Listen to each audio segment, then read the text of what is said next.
Praise the Lord. आप सभी को जय मसीह की। कैसे हैं आप सब? आशा करती आप सब भले चंगे होंगे और प्रभु में आनंदित होंगे। आज फिर कुछ नए वचनों को लेकर आपके सामने मैं उपस्थित हूँ और प्रभु की सेवा के लिए हम सब उपस्थित हैं। हालेलुया। आशा करती हूँ आप सब आगे के वचनों को सुनने के लिए तैयार हैं कि प्रभु आज वचनों के द्वारा हमसे क्या बातें करेंगे। आइए प्रियो, हम मसीह जीवन को जीने के लिए सबसे प्रमुख बातों को हम देखेंगे कि आज हम देखते हैं वचनों में कि हमें खुद का इनकार कैसे करना है, हमें खुद को नकारना कैसे है।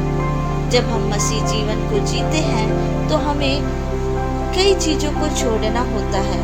हमें अपने आत्मिक जीवन के लिए हमें कुछ चीज़ों से अलग होना रहता है। हम संसारिकता में नहीं, हम अपने आत्मिक जीवन में आगे कैसे बढ़े ये हम जानेंगे आज वचन के द्वारा। और आज का टॉपिक ये है कि खुद को कैसे नकारें, क्योंकि हमें खुद को नकारना जरूरी है। अगर हम आत्मिक जीवन को जीना चाहते हैं तो हमें खुद को नकारना जरूरी है। आइए प्रियो, हम वचन से देखते हैं कुछ बातों को, कुछ किरदारों को जो बाइबल में पाए जाते हैं और वो खुद को नकारे हैं और प्रभु में आगे बढ़े हैं। उसी तरह से हमें भी अपने जीवन में कुछ चीज़ों को नकारना है और हमें आगे बढ़ना है, क्योंकि हम मसीह में प्रभु के साथ है और मसीह में हम सब प्रभु में एक है। हालेलुया। आइए हम देखते हैं वचन के द्वारा। मत्ती रचित सुसमाचार 16 अध्याय का 24 आयत में जब हम देखते हैं, तब यीशु ने अपने चेलों से कहा, यदि कोई मेरे पीछे आना चाहे तो अपने आप का इनकार करे और अपना क्रूस उठाए और मेरे पीछे हो ले। हालेलुया। प्रभु यीशु मसीह कहते हैं कि जो कोई मेरे पीछे हो ले वो खुद का इनकार करे और अपना क्रूस उठाए। प्रभु यीशु मसीह कहते हैं क्रूस उठाना क्या होता है? अपने खुद का इनकार करना होता है।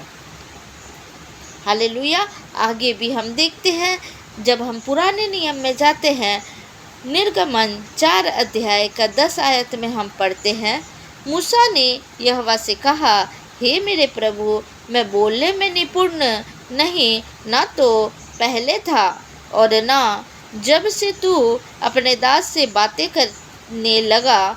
मैं तो मुंह और जीभ का बद्धा हूँ। इस जगह में मूसा कहते हैं कि मैं मुंह और जीभ का बद्धा हूँ प्रभु, और मैं कैसे इस कार्य को करूँ। आगे देखते हैं अपने आप का इनकार किस तरह से करें। हम बाइबल से देखते हैं अपने आप का इनकार करें। पूरी बाइबल ही रहस्यों से भरी पड़ी है।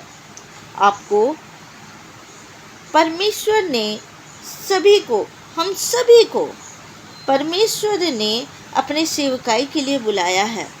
हर एक व्यक्ति के जीवन में परमेश्वर की बुलाहट है। परमेश्वर यह चाहते हैं कि जैसा उन्होंने धरती में रहकर बड़े काम किए, जिस तरह से प्रभु यीशु मसीह बड़े काम किए, वैसे ही जो प्रभु को मानते हैं वो भी बड़े काम करें। जो आप प्रभु के ऊपर विश्वास करते हो, आपने परमेश्वर की शिक्षा पा ली है, आप बाइबल को पढ़ते हो, उपवास भी करते हो, यही सब काफ़ी नहीं है। अगर आपने प्रभु यीशु मसीह का सुसमाचार सुना है, आपको भी सुसमाचार करना पड़ेगा। ये भी परमेश्वर का एक आज्ञा है। आपको भी बताना पड़ेगा कि प्रभु यीशु मसीह जिंदा परमेश्वर है। जब तक आपने पूरी तरीके से खुद का इनकार नहीं किया, परमेश्वर के कार्यों के लिए इस्तेमाल होना कठिन हो जाएगा। खुद का इनकार करना जरूरी है प्रियो। प्रभु में खुद को इस्तेमाल प्रभु कब करते हैं? जब आप खुद का इनकार करेंगे। जब हम बाइबल में पढ़ते हैं मूसा ने यहोवा से कहा, हे प्रभु, मैं बोलने में निपुण नहीं, मैं तो जीभ और मुंह से भद्दा हूँ। इस जगह में मूसा ने भी कहा कि प्रभु, मैं तो मुंह और जीभ से भद्दा हूँ। पर परमेश्वर ने अपने सेवकाई के लिए चुन लिया था। हालेलुया। प्रभु ने उस निपुण व्यक्ति को, उस जीभ का भद्दा व्यक्ति को अपनी सेवकाई के लिए चुना। मूसा को एक समस्या थी। मूसा जीभ का भद्दा था। मूसा को प्रभु के बारे में बताना था। मूसा को प्रभु का काम करना था। मूसा परमेश्वर का चुना हुआ था। पर मूसा की एक समस्या थी। मूसा की एक समस्या थी। अब मूसा परमेश्वर से प्रार्थना कर रहा है, परमेश्वर मुझे चंगाई दे दे। मूसा ने परमेश्वर से कहा कि परमेश्वर मुझे चंगाई दे दे, मैं तेरा काम करने जा रहा हूँ, परमेश्वर ने मुझे चंगाई दे दे। परमेश्वर से वो चंगाई मांगा। हम बाइबल में पढ़ते हैं मूसा को चंगाई नहीं मिली। परमेश्वर ने मूसा को चंगा नहीं किया। परमेश्वर ने मूसा को बोला, तू इसी समस्या में रहकर मेरा काम करेगा। परमेश्वर मूसा को चंगा कर सकते थे। परमेश्वर सामर्थी परमेश्वर है, वो मूसा को चंगा कर सकते थे, पर नहीं किया। आपकी भी आज एक समस्या हो सकती है प्रियो, आपके जीवन में भी समस्या हो सकती है। इनकार करने का मतलब एक जिंदा आदमी अंदरूनी तरीके से मर जाना। जब हम इनकार करते हैं, खुद का इनकार करते हैं, तो हम अंदरूनी तरीके से मर जाते हैं।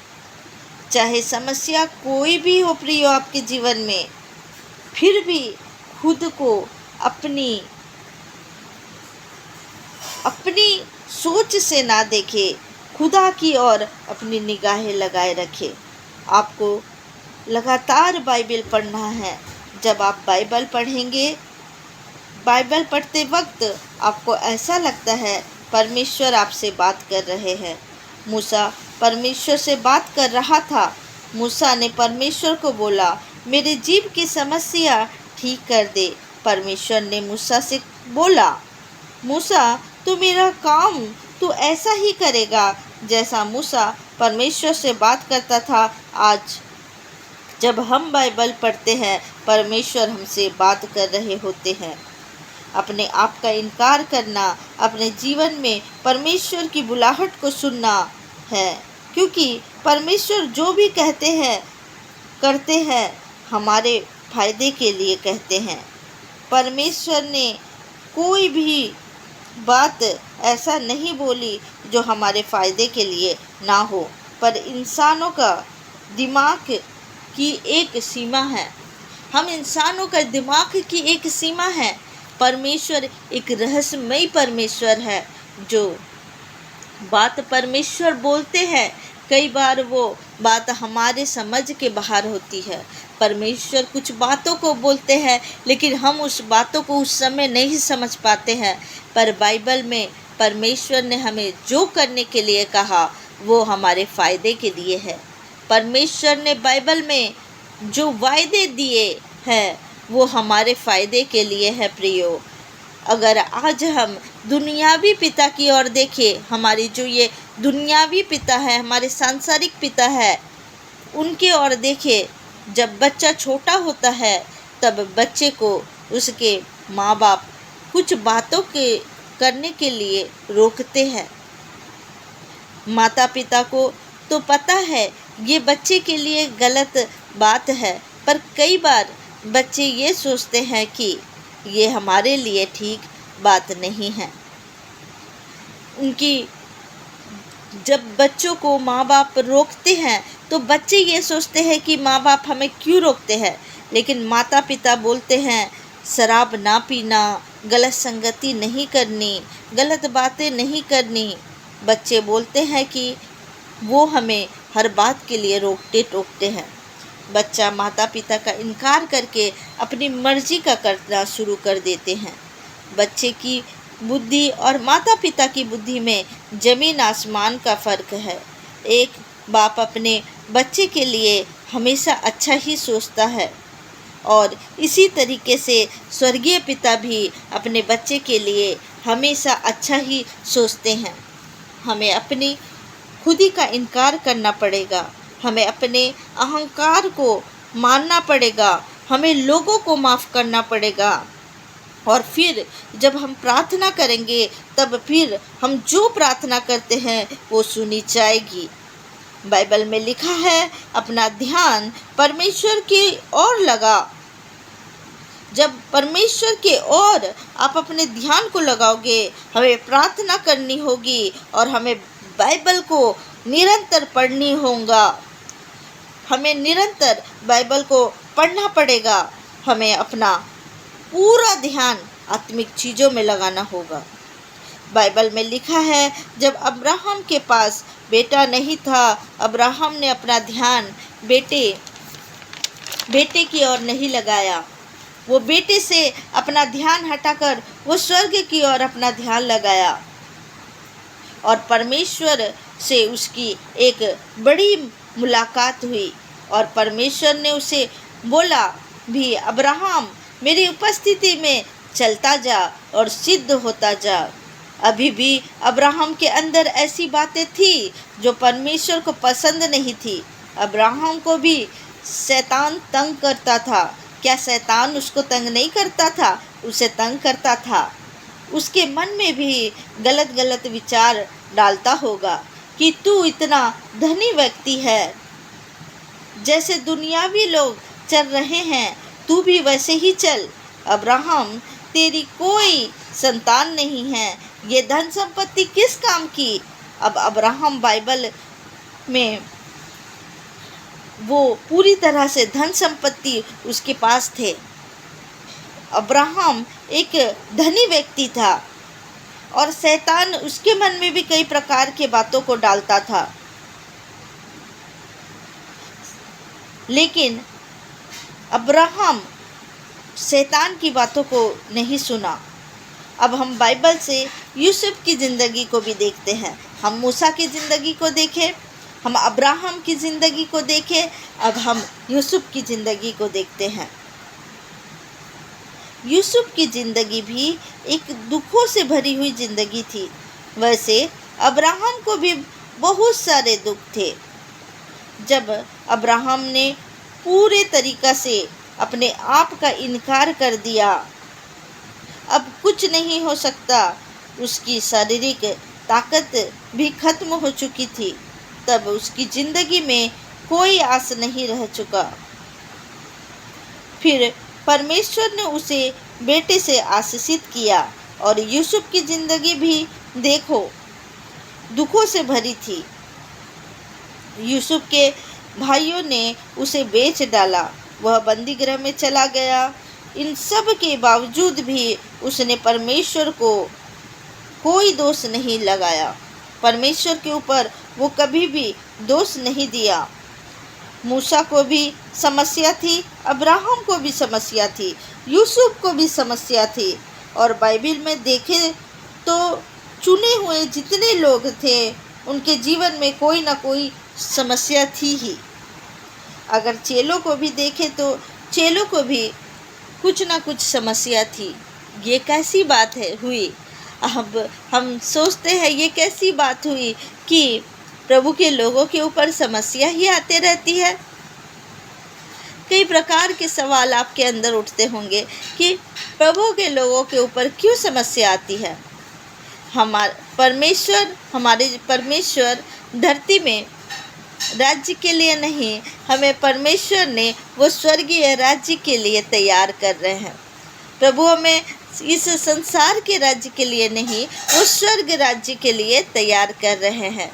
जो चुने गए हैं धरती में, उन्हें कोई ना कोई समस्या बनी रहती है, पर सही समस्या पर परमेश्वर सही समय पर परमेश्वर अपने बच्चों की महिमा भी कराते हैं। बाइबल में लिखा है, घर में बहुत सारे बर्तन होते हैं, कोई बर्तन आदर के लिए और कोई बर्तन अनादर के लिए। अगर हम अपनी पूरी ज़िंदगी परमेश्वर को दे दी है तो ये कोई मायने नहीं रखता कि हमारे में कौन सी मुसीबतें आ रही, क्योंकि अब आप अपने नहीं हो बल्कि परमेश्वर के हो गए हो। ये परमेश्वर की मर्जी है कि आपको परमेश्वर कौन सी उपस्थिति पर रखे। एक बार प्रभु यीशु मसीह ने, जब हम प्रभु यीशु मसीह के विषय में देखते हैं, प्रभु यीशु मसीह ने अपने चेलों से कहा, जब तुम सुसमाचार करने के लिए जाओ तो कुछ मत लेना, क्योंकि प्रभु यीशु मसीह ये चाहते थे। बहुत सारे मसीह लोगों की प्रार्थना व्यर्थ है,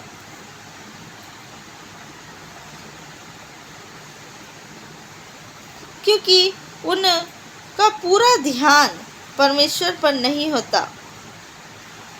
चेलों का पूरा समर्पण परमेश्वर पर था। आज ऐसे ही हमारा समर्पण परमेश्वर पर होना चाहिए। परमेश्वर ने पुराने नियम में एक बात लिखी है। बाइबल में परमेश्वर ने कहा कि जो व्यवस्था मैं अपने लोगों को दूंगा वो कागजों पर लिखी हुई नहीं बल्कि उनकी दिलों पर लिखी हुई होगी। हमारे पास अगर पैसे नहीं भी हैं तो भी हमें पूरा भरोसा खुदा पर करना होगा। ये है अपने खुदी को मारना। बाइबल में मत्ती 9 अध्याय 31 आयत में लिखा है। जब हम मत्ती 9 अध्याय 31 आयत में हम देखते हैं, कल की चिंता मत कर, आज के लिए आज ही का दुख काफ़ी है। अगर हम किसी बात की चिंता कर रहे हैं तो अभी तक भी हमारे अंदर हमारी खुदी जिंदा है। हमने पूरी तरीका से अपने खुद का इनकार नहीं किया है। हम फिर बाइबल में देखते हैं, यूसुफ की ज़िंदगी चाहे जितने भी दुखों से भरी रही होगी, वो सिर्फ अब ये सोच रहा होगा, अब मेरा कुछ नहीं बनेगा। उसके मन में इस तरह से बातें चल रही होगी। परमेश्वर ने उसे ऊंचे पदवी देने से पहले पूरी तरह से नीचा किया ताकि परमेश्वर उसकी ज़िंदगी में काम कर सके। ऐसे ही आज परमेश्वर मसीहों की ज़िंदगी में काम करना चाहते हैं। प्रियो, परमेश्वर जब भी आपको कोई बड़ी पद देना चाहते हैं तो पहले आपको नीचा करेंगे। आपकी ज़िंदगी में अगर कोई मुसीबत आए और आप सच्चे मसीह हो, बल्कि वो मुसीबत आपको नीचे नहीं ऊंचा लेकर जाएगी। हालेलुया! वो आपके लिए आशीष का कारण बनेगी।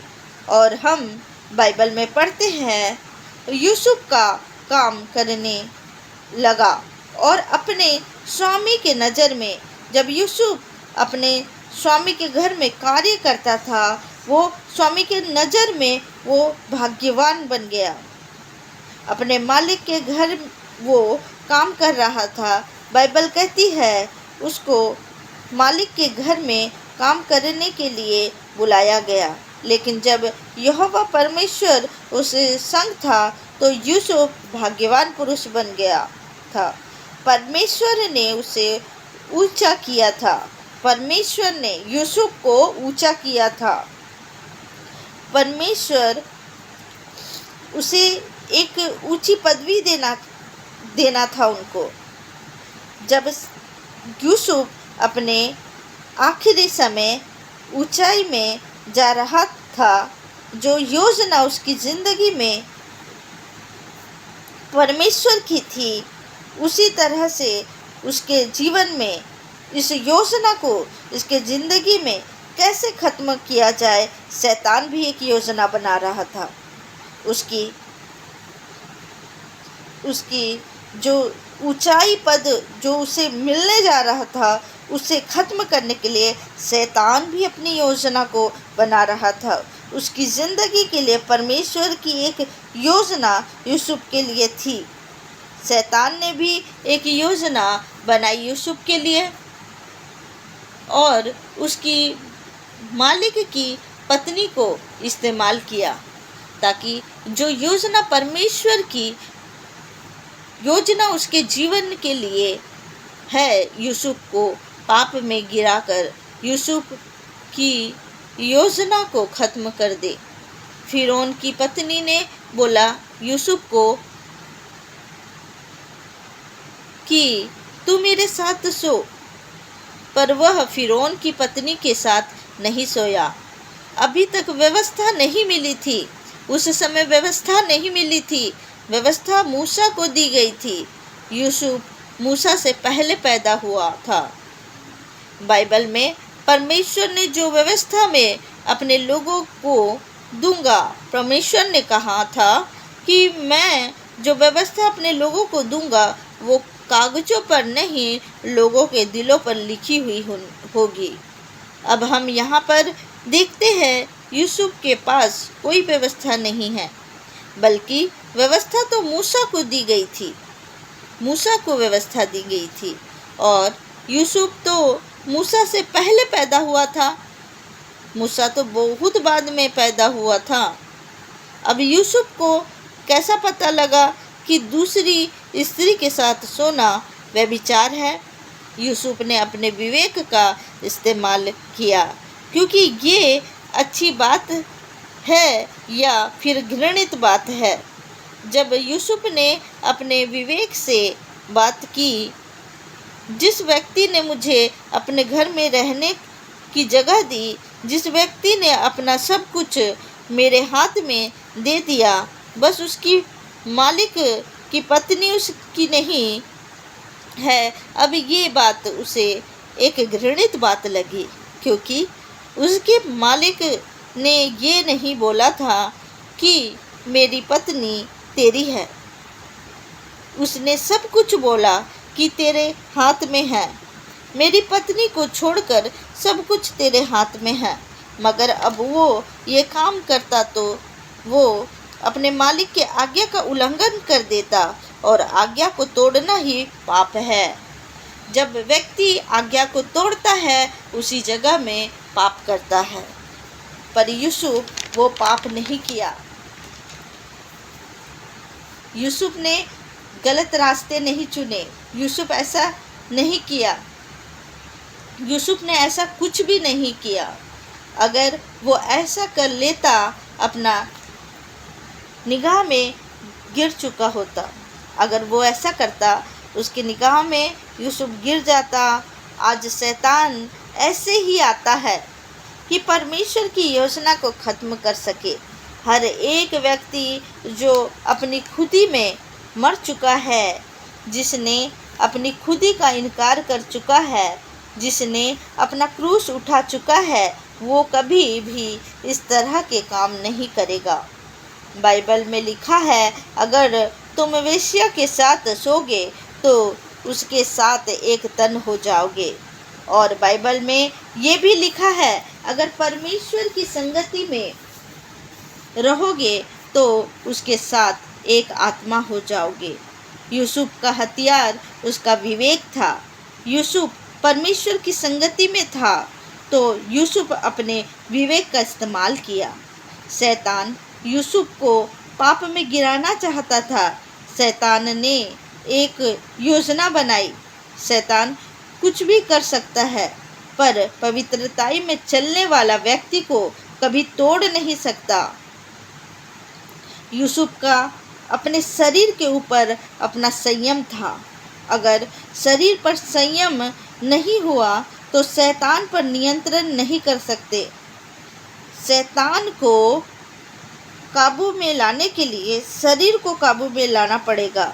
यूसुफ का शरीर उसके काबू में था, इसीलिए वो शैतान पर काबू पा सका और शैतान उसकी पवित्रताई को खत्म नहीं कर पाया, क्योंकि पहले शैतान शरीर से काम करता है। अगर शरीर पर काबू पा लो, अगर आप अपने शरीर पर काबू पा लो, शरीर पर काबू पा लिया जाए तो शैतान भी काबू पर हो जाएगा। हम बाइबल में पढ़ते हैं यीशु मसीह ने शैतान को कैसे काबू में किया। जब हम यीशु मसीह के बारे में पढ़ते हैं, यीशु मसीह पूरी रात प्रार्थना करते थे, वो व्यवस्था दी गई थी, पढ़ते थे, रोजे रखते थे। यीशु मसीह ने जब 40 दिन की रोजे रखे, 40 दिन रोजे रखने का मतलब एक तो अपनी खुदी का इनकार करना है, दूसरा अपने शरीर को काबू में रखना है। 40 दिन के बाद प्रभु यीशु मसीह को भूख लगी। शैतान रोज़ों का असर खत्म करने के लिए आया था, ताकि जो प्रभु यीशु मसीह ने 40 दिन अपने शरीर को काबू में रखा, शैतान को भी ये बात पता है, अगर एक व्यक्ति अपने शरीर को काबू में कर ले, वो शैतान उसका कुछ भी बिगाड़ नहीं पाएगा और वो व्यक्ति शैतान को भी काबू कर लेगा। शैतान को भी पता था यीशु मसीह को भूख लगी है और शैतान ने बोला कि इन पत्थरों को बोल कि रोटियां बन जाए, पर प्रभु यीशु मसीह ने ऐसा कुछ भी नहीं बोला। प्रभु यीशु मसीह ने अपना शरीर काबू में रखा और शैतान को वचन से जवाब दिया कि व्यवस्था में लिखा है, मनुष्य के बल रोटी से नहीं, परमेश्वर के हर एक वचन से जीवित रहेगा।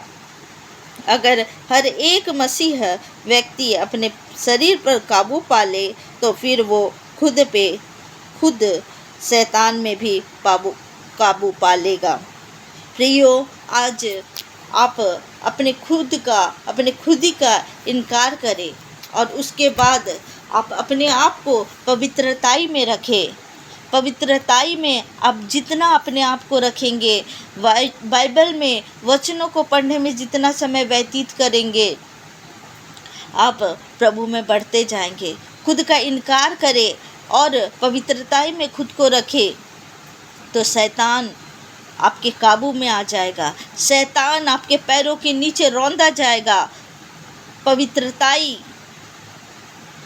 इस संसार में रह के अपने आप को पवित्रताई में रखें, ताकि आप परमेश्वर के जो बुलाहट है आपके लिए, वो बुलाहट आपके जीवन में पूरी होने पाए, वो सेवकाई आपके जीवन में पूरी होने पाए और पूरी पवित्रताई के साथ आप उस सेवा को कर पाए और खुद का इनकार करके प्रभु के राज्य में आगे बढ़ते जाए। प्रियो, इस वचनों के द्वारा जब हम इन किरदारों को देखते हैं, ये अपने आप को प्रभु के सामने वो उपस्थित रखे और वो अपने खुदी को मार कर प्रभु के राज्य में आगे बढ़े। हाँ प्रियो, आज ज़रूरत है आपको भी कि अपने आप को पवित्र रखे, वचन में रहे, उपवास में रहे और प्रभु में आगे बढ़ते जाए। प्रियो, आप सबको प्रभु इस वचन के द्वारा आशीष दे। God bless you.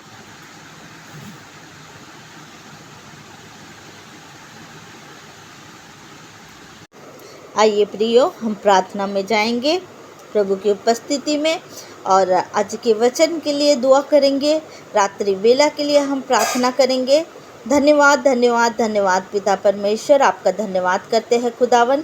पिता परमेश्वर, इस गहरी भेद भरी बातों के लिए धन्यवाद करेंगे पिता परमेश्वर, जब आपने प्रभु दिन भर संभाला पिता, और इस संध्या के बेला में पिता परमेश्वर हम सबको इस संगति में इकट्ठा किया। प्रभु आपका धन्यवाद करते हैं पिता परमेश्वर, जिस तरह से प्रभु खुद को इनकार करके प्रभु पिता परमेश्वर आपके राज्य में बढ़ते जाने की प्रभु हम वचनों के द्वारा प्रभु हम पढ़े पिता परमेश्वर, हम जाने खुदा, उसी तरह से प्रभु ये वचन जब बोला गया पिता परमेश्वर, सुनने वालों के जीवन में प्रभु पिता परमेश्वर वो वचन कार्य करने पाए पिता परमेश्वर।